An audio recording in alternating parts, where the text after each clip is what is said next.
할렐루야. 오늘 설교 제목이 비호감 그리스도인이라고 했어요. 비호감 그리스도인. 과거에 우리 권사님 한 분에게 제가 이렇게 여쭌 적이 있어요. 권사님, 어떻게 해서 교회에 오시게 됐어요? 어떻게 해서 예수 믿게 됐어요? 하고 제가 이렇게 여쭈었더니 그분의 대답이 그러셨습니다. 그분이 예전에 한국에서 좀 젊으셨을 때에 그분 동네에 교회가 있었는데 그 교회에 다니는 사람들이 굉장히 부러워 보이더래요. 너무 좋아 보인 거예요. 젊은이들이 그 교회에 드나드는데 아주 밝고 활력이 넘치고 노래도 부르고 성탄절날 보면 재미도 있는 것 같고 뭔가 호기심이 있어가지고 교회에 나가고 싶다는 생각이 드셨대요. 그러다가 이제 어느 날 본인 스스로 찾아서 교회를 가시면서 신앙생활이 시작됐다고 하십니다. 물론 그 당시에도 교회에 대한 오해나 편견이 전혀 없지는 않았겠지만 대체적으로 사람들이 교회와 신앙생활에 관심이 많았던 것 같습니다. 그런데 안타깝게도 오늘날 교회는 그렇지 못해요. 세상 사람들이 교회에 대한 부정적인 편견이 있고 그리스도인들이 세상에 감동을 주기보다는 약간 눈살이 찌푸려지게 하는 그러한 일들, 그런 소식이 언론을 통해서 종종 듣게 됩니다. 원래 사실 뉴스라는 건 그런 거예요. 뉴스는 감동을 주는 것이 아니라 세상을 고발하는 거기 때문에 뉴스 보면서 은혜 받을 생각 마세요. 거기는 원래 그런 소식을 많이 하지요. 그럼에도 불구하고 우리는 늘 돌아봐야 돼요. 저와 같은 목사를 비롯한 많은 그리스도인들의 미숙한 모습이 적지 않게 나타나는 것도 사실입니다. 믿음 생활이라고 하는 것은 이 상식을 넘어서는 것인데 상식도 되지 않는 그런 사람들이 교회 내에 있다는 것이죠. 예를 들면 이런 거예요. 예전에 자기 자녀들이 감기에 걸렸는데 그럼 약을 먹이든지 병원에 가든지 하면 되는데 이거 귀신 때문에 생긴 병이다. 귀신 때문에 걸렸다고 생각을 하고 기도하게 하고 금식을 시키고 막 이런 거예요. 학대 수준으로 했던 소식도 제가 듣게 됐고 또 어떤 경우에는 사람이 죽었는데 기도로 살려보겠다고 시신을 수일 동안 방치해둔 그런 사건도 있었습니다. 우리나라뿐만이 아니라 미국에서도 이 잘못된 종교에 빠진 사람들의 충격적인 사건을 종종 듣게 되죠. 이런 경우는 믿음이 없다기보다는 잘못된 믿음을 가지고 있는 것이에요. 이게 문제입니다. 저는 이런 사람들을 비호감 그리스도인이라고 이야기한 거예요. 호감이 가질 않아요. 비호감이에요. 이런 비호감 그리스도인들을 세상 사람들이 보면 어떤 생각을 갖게 되냐면 내가 예수 믿으면 저 사람처럼 될 것 같아서 안 간다. 예수 안 믿는다 그런 거죠. 내가 교회 가면 저 사람처럼 될까 봐 못 간다. 그런 생각을 갖게 하는 것입니다. 그러나 여러분 그렇지 않지요? 그렇지 않아요. 진정한 그리스도인은 매력적인 사람이 되는 것입니다. 아멘을 더 크게 하셔야죠. 진정한 그리스도인은 매력적인 사람이 되는 거고요. 저는 예수 믿는 사람들은 신사숙녀라고 믿습니다. 그렇게 되어지는 거죠. 그래서 우리의 모습을 보면서 세상 사람들이 우리가 완벽하거나 완전하진 않지만 나도 저렇게 살았으면 좋겠다. 저런 가정, 또 저런 기쁨이 넘쳤으면 좋겠다라고 하는 그런 기대를 갖게 하는 그런 삶이 될 수 있기를 축복합니다. 우리 목장 사역은 그걸 한번 해보자는 거예요. 형식적으로 종교 생활하는 게 아니라 우리 삶 가운데 예수 안에서 살려고 애쓰고 정말 노력해 보고자 하는 그 모습들을 서로 나누어 보고 배우자는 것입니다. 굉장히 중요한 것이죠. 골로새 교회는 굉장히 연약한 교회였습니다. 말씀의 기반이 아주 약한 교회였어요. 그러면 이단이나 거짓 교사들이 이런 교회를 공격하기가 굉장히 쉽습니다. 기독교의 이단은 신약 성경에 쓰여지기 시작할 때부터 이단이 나타났는데 정확히 말하면 이단이 생겨났기 때문에 잘못된 가르침에서 교회 공동체를 구원하기 위해서 신약 성경이 기록된 것입니다.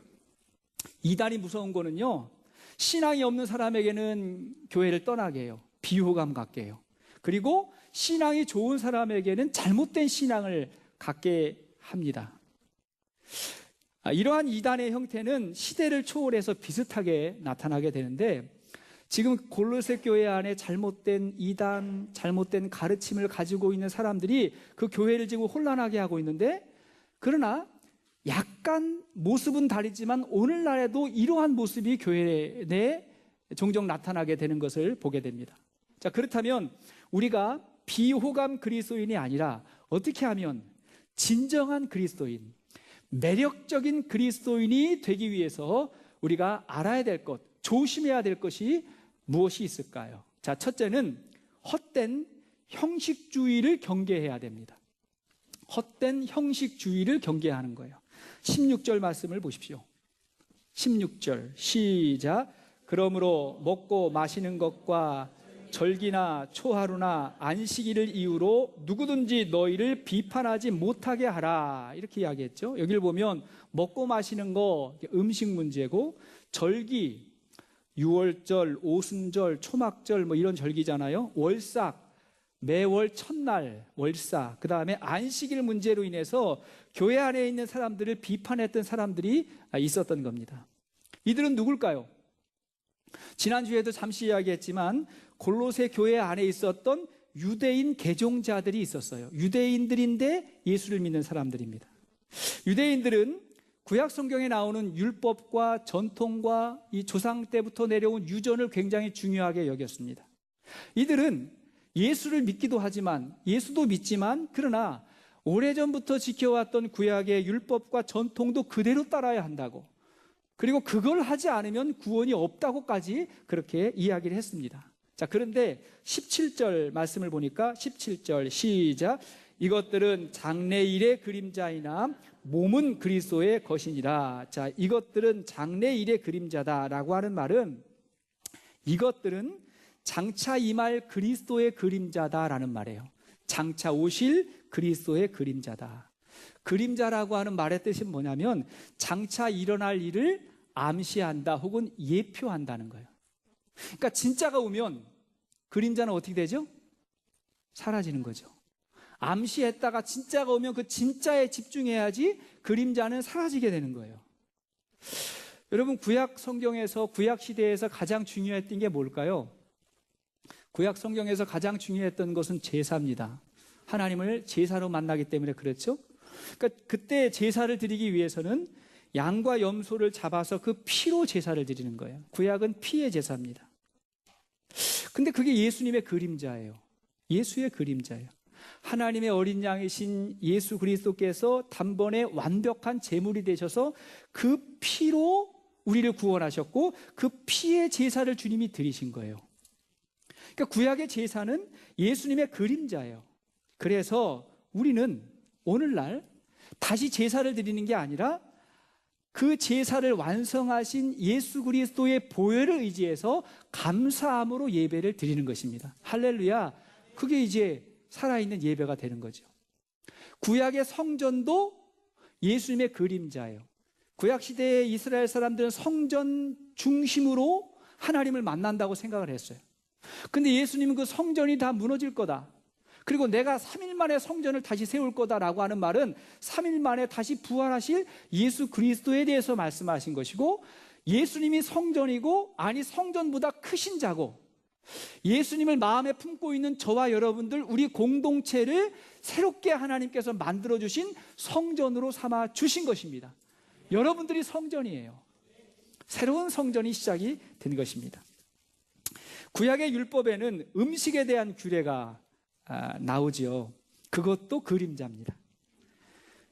만일 여러분 어떤 음식이 예수님을 모시는데, 예수님과 가까이 하는데 방해가 된다면 절제하시기를 바랍니다. 어떤 건지 아시겠죠?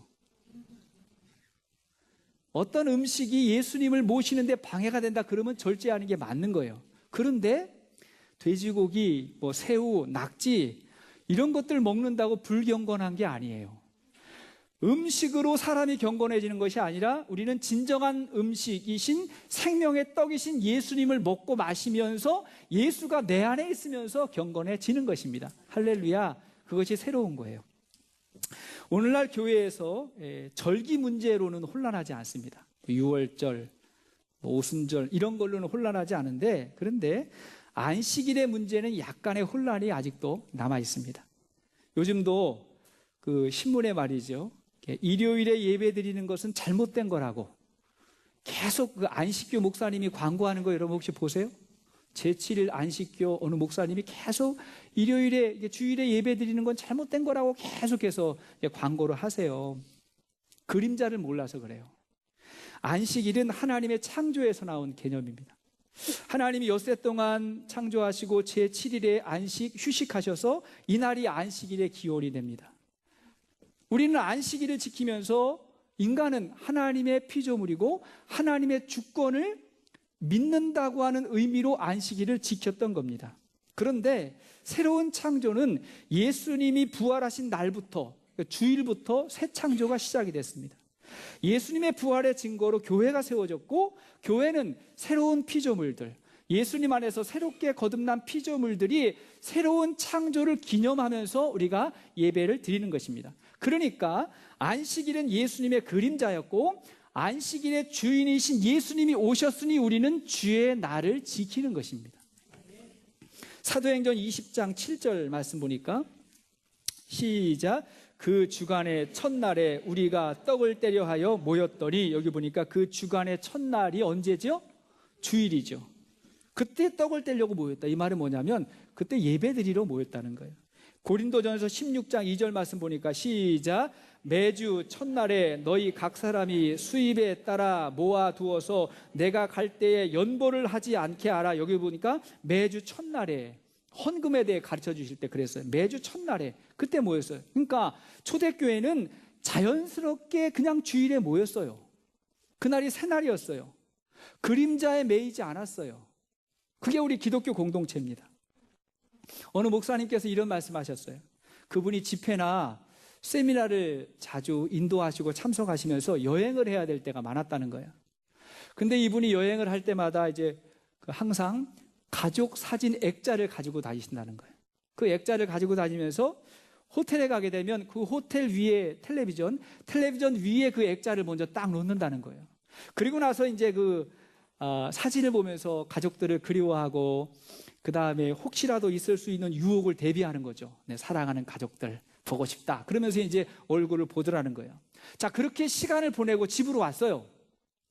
집으로 딱 오셨는데 다시 그 액자를 꺼내가지고 텔레비전 위에 놓고 그 사진 보면서 여보 나왔어. 얘들아 나왔어. 좋지? 그럴 거예요? 아니면 사람 만날 거예요? 어떻게 해야 되는 거예요? 그러니까 진짜 가족을 만나야 되잖아요. 그 가족하고 이야기하고 식사하고 즐거워하고 그래야 되는 거죠. 그때도 액자 펴놓고 사진 펴놓고 그걸 보면 안 된다는 거예요. 그러니까 그림자에 묶이면 안 된다는 거예요. 주님이 오셨어요. 주님이 주인이에요. 그러니까 온전한 예배는 형식과 의식에 갇혀 있는 게 아니에요. 그러니까 우리가 예배의 순서도 있고 형식도 있지만 그 형식과 의식이 예배가 아니라 이 속에 예수 그리스도가 함께 하심을 믿는 것입니다. 그래서 살아있는 예배는 신령과 진정으로 드리는 예배예요. 신령과 진정이라고 하는 것은 예수 그리스도 안에서 성령으로 드리는 예배예요. 오늘도 예배를 통해서 예수님이 여러분 안에, 그리고 여러분이 예수님 안에 거하는 진정한 축복이 있기를 바랍니다. 그게 살아있는 예배예요. 그런가 하면 두 번째, 우리는 잘못된 신비주의를 경계해야 됩니다.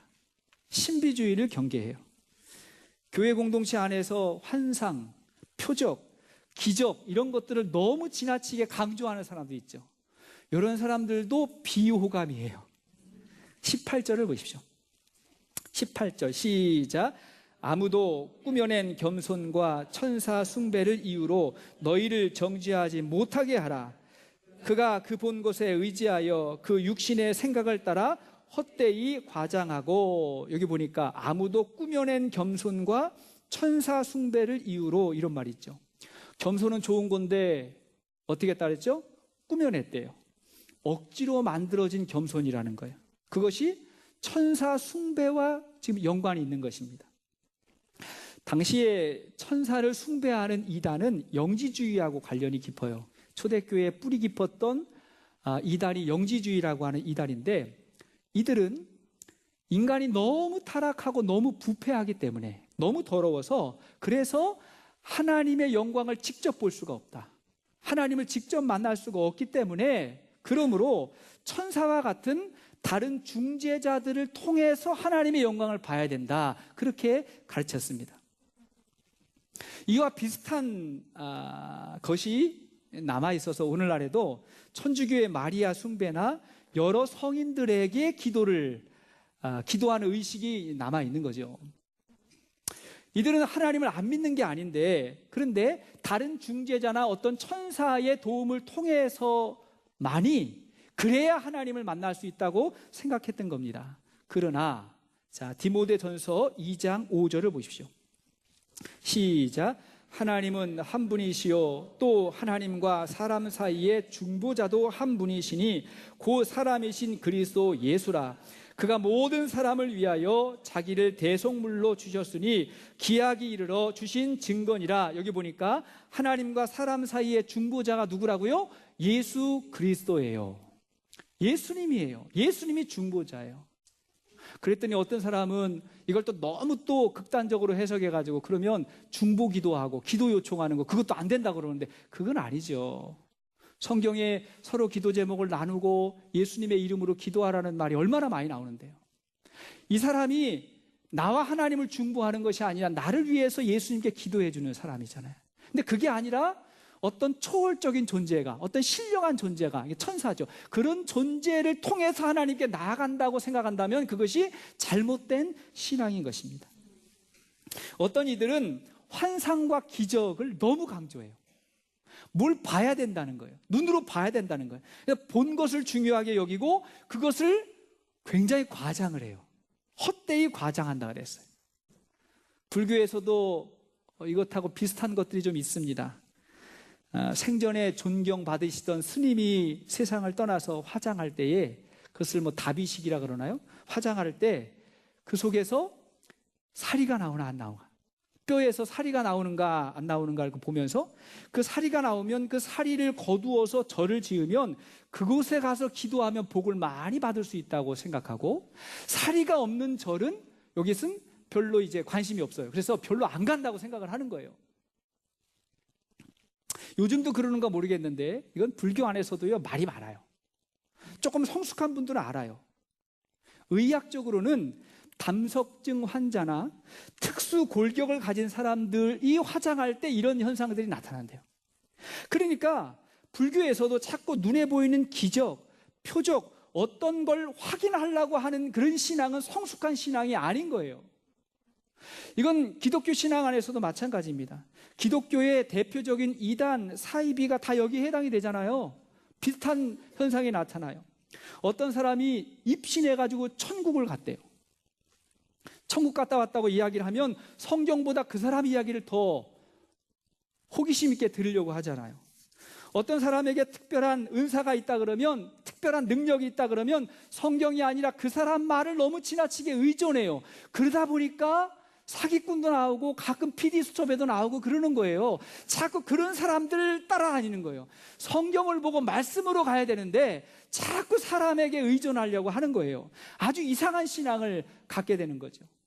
이런 사람들의 가장 큰 실수는 뭐냐면 예수님에게서 멀어지게 하는 거예요. 예수님에게서 멀어지게 하는 거예요. 19절 보십시오. 19절 시작. 머리를 붙들지 아니하는지라 온몸이 머리로 말미암아 마디와 힘줄로 공급함을 받고 연합하여 하나님이 자라게 하심으로 자라느니라. 여기 보니까 머리를 붙들지 아니하는지라. 그런 신비주의를 쫓는 사람들은 예수님을 붙들지 아니하는지라. 우리는 예수로 말미암아 마디와 힘줄이 연합해서, 그래서 하나님이 자라게 하시는 거예요. 우리 신앙의 핵심이 무엇입니까? 뭐가 핵심이에요?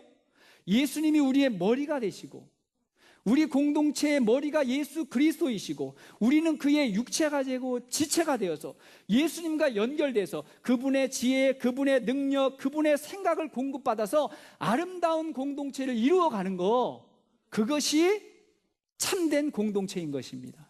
그걸 강조하는 거예요. 여러분, 엄밀히 말하면요, 신앙은 보는 것이 아니라 보이는 거예요. 영적인 것은요, 보이는 게 보는 게 아니고 보여지는 거예요. 무슨 말이냐면, 뭘 보고 확인하려고 애쓰는 그런 신앙이 아니라 자연스럽게 보이는 게, 그게 더 중요한 거예요. 자연스럽게 보여지는 거예요. 내가 하나님을 보면 믿겠다 자꾸 보려고 하지 말고, 하나님을 믿으면 보여요. 보이는 게 있어요. 자꾸 예수님처럼 흉내 내려고 하지 말고 예수님 말씀을 믿고 예수님처럼 순종하며 살다 보면 나와 함께 하시는 예수님을 사람들이 보는 거예요. 그게 더 중요한 거예요. 내가 뭔가를 봤다고, 내가 어떤 환상을 봤다고 내가 영적인 사람이 되는 게 아니라, 내가 하나님의 말씀을 품고 작은 예수로 말씀에 순종하며 살아갈 때에 나와 함께 하시는 예수님이 보일 때 영적인 사람이 되는 거예요. 저는 여러분들과 함께 하시는 그 예수님을 세상의 많은 사람들이 볼 수 있기를 축복합니다. 우리 교회와 함께 하시는 그 예수님을 세상 사람들이 볼 수 있기를 축복합니다. 갈릴리 교회는 예수님이 함께 하셔. 틀림없이 함께 하셔. 이게 나타나야 돼요. 나타나야 돼요. 세 번째 경계해야 될 건 뭐냐면, 잘못된 금욕주의를 경계해야 됩니다. 금욕주의를 경계하는 거예요. 금욕이라고 하는 말은 인간의 욕구를 금한다, 그런 말이죠. 인간의 욕망을 금한다는 거예요. 과거에 이 경건한 신앙인들은 이 금욕주의의 유혹이 거셌어요. 더 경건하려고 하다 보니까 자꾸 이런 유혹에 빠졌던 거예요. 이건 역시 영지주의자들의 영향입니다. 이들은 영혼은 선한데 육체는 너무 악한 것이기 때문에 육체의 욕구를 금하고, 더 나아가서 육체를 고통스럽게 하면 할수록 우리의 영이 더 깨끗해진다, 이렇게 생각한 거예요. 이원론으로. 육체가 고통스러워지면 우리의 영혼이 깨끗해진다, 이렇게 생각을 했어요. 21절 말씀 보세요. 21절 시작. 곧 붙잡지도 말고 맛보지도 말고 만지지도 말라 하는 것이니, 그렇게 사람들을 유혹했다는 거예요. 붙잡지 말라는 것은 세상 재물이 다 헛된 것이니 다 욕심 부리지 말라, 그런 이야기고, 맛보지 말라고 하는 것은 음식을 맛으로 먹지 말고 배부르게도 먹지 말아라. 여러분, 금욕주의자들에게 음식 맛으로 먹는 거 죄예요? 맛집 찾아다니는 거 죄예요? 그들은 그렇게 생각을 했어요. 만지지도 말라고 하는 것은 특별히 이성을 멀리 하라고 하는 의미가 있어요. 결혼도 하지 말고 세상의 그 어떤 것에도 손대지 말라고 그들이 그렇게 가르쳤어요. 이 고행을 하라는 거죠. 금욕주의자가 되라는 거예요. 교회 안에 들어와서 사람들에게 예수 믿으려면, 잘 믿으면 그렇게 해야 해 하고 가르쳤던 거예요. 성경적이지 않습니다. 이런 상태를 넘어가면 자기 학대로 이어지는 거예요. 자학으로 이어지는 거예요. 23절 보세요. 23절 보니까 시작. 이런 것들은 자의적 숭배와 겸손과 몸을 괴롭게 하는 데는 지혜 있는 모양이나 오직 육체에 따르는 것을 금하는 데는 조금도 유익이 없느니라. 여기 보니까 자의적 숭배, 이건 뭐예요? 스스로 만들어 놓은 하나님을 경배하는 그런 방법이에요. 또 하나, 몸을 괴롭게 하는 거, 이게 뭐죠? 자학이죠. 몸을 괴롭게 함으로 말미암아 그래서 하나님을 높인다고 생각했던 자들이 있었던 거예요. 오늘날도 인도의 힌두교에 가면 그런 거 있죠. 온몸에 바늘을 찔러가지고, 그죠? 바늘을 찔러놓고 육체를 고통스럽게 하면서 고행을 쌓는다고 하는 사람들 종종 있습니다. 어떤 사람은요, 주님의 길을 따라간다고, 십자가 지고 주님 따라간다고 정말 십자가에 달려서 못 박혔던 사람도 있습니다. 주님이 그렇게 이야기한 거 아니잖아요. 초기 기독교에서는요, 가난의 고통이 경건이라고도 생각을 했어요. 가난이 경건이다. 여러분 어떻게 생각하세요? 물론 가난해서 하나님을 의지하는 법을 배우고, 심령이 가난하고 또 좀 가난해서 하나님을 더욱더 의지하는 법을 배울 수는 있겠으나, 그러나 돈 있다고 불경건한 거 아니죠. 그 기독교 아니에요. 그렇죠? 과거 불교에서 무소유를 강조했던 분이 계세요. 무소유. 무소유는요, 스님이 되지 않으면 거의 불가능하잖아요. 무소유가, 여러분, 기독교 무소유가 아니에요. 결혼을 하는 그 순간부터 그러면 죄를 짓는 건데 어떻게 가정을 이루면서 무소유할 수 있겠어요? 그러니까 일반 사람들에게 전혀 불가능한 것들의 기준을 정해놓고 본인이 그걸 하면서 더 겸손하고 더 경건한 것처럼 보여지는 자들이 금욕주의자들이었다는 거예요.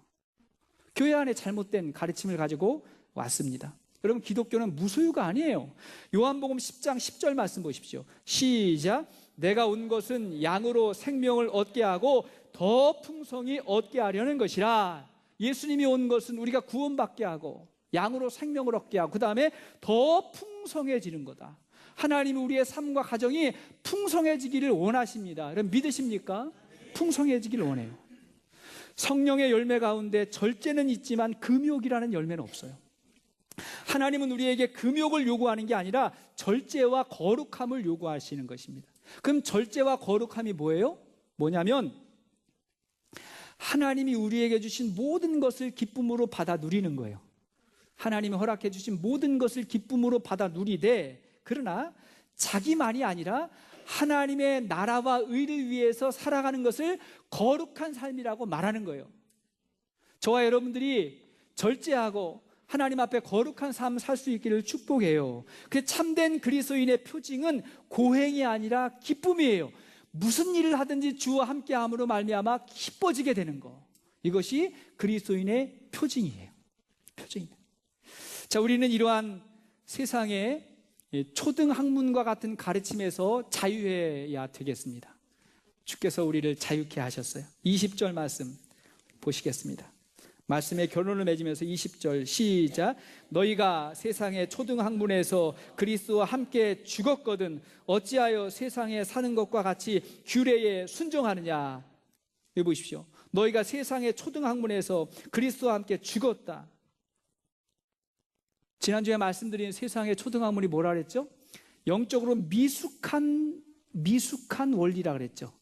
그래서 점, 그죠? 그 다음에 관상, 오늘의 운세, 이런 거 미숙한 거라 그랬죠. 이것이 어디에 포함되냐면 신비주의, 금욕주의, 형식주의 안에 들어가는 거예요. 이런 것들이 그리스도 예수와 함께 죽지 않았냐? 왜 거기에 아직도 묶여 있냐는 거예요. 그럼 이런 것들에서 우리가 벗어나려면 어떻게 해야 되죠?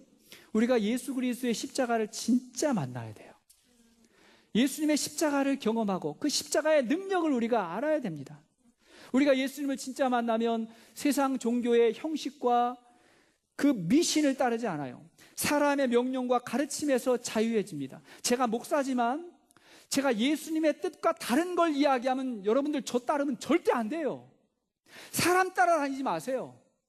이게 예수님의 가르침인가, 그분의 뜻인가, 여기에 우리가 포커스를 맞춰야 되는 거예요. 그게 성숙한 그리스도인이에요. 여기서 자유함이 찾아오는 거예요. 자유함. 얼마 전에 제가 글에서 읽었는데요, 정통 유대인 가정에서 벌어지는 일이에요. 유대인들은요 굉장히 학구적인 사람들이잖아요. 배움에 굉장히 힘쓰고 그렇게 하는 사람들임에도 불구하고요, 그들이 잠자리에 들 때 잠자기 전에 신발을 벗어가지고 특정한 방향으로 신발을 벗어두지 않으면 하나님이 축복하지 않는다고 생각을 한대요. 그 방향이 어딘지 궁금해요. 저도 한번 벗어볼까 하거든. 근데 그런 생각을 한다는 거예요. 신발을 벗어가지고 요렇게 두면 복 받고 잘못 두면 이게 복이 아니고, 이게 뭐예요? 초등학문이라는, 초등학문. 몇 년 전에 있었던 일이에요. 한국의 이 과학자들, 연구진들이요 인공위성을 만들어가지고 띄우는데, 그때 우리나라에 이제 발사체가 없어서 다른 나라의 발사체를 빌려가지고 띄우는 거예요. 만들긴 우리가 만들었어요. 거기서 발사하는 건데, 그 지역에 가서 인공위성을 띄우는데 이 과학자들이, 이 국가 공무원들이 가가지고 발사하기 전에 아주 특별한 의식을 했습니다. 어떤 의식을 했냐면 돼지 머리를 갖다 놓고 고사를 드린 거예요. 여러분 안 웃기세요? 전 되게 웃었는데. 아니 지금 우주 공간에다가 인공위성을 띄우는데 돼지 머리를 놓고 고사를 드려야 되는 것이, 그것이 너무 어리석고 우매한 우리 수준이라는 거예요. 인간의 수준이에요. 몇 해 전에 있었던 일인데요.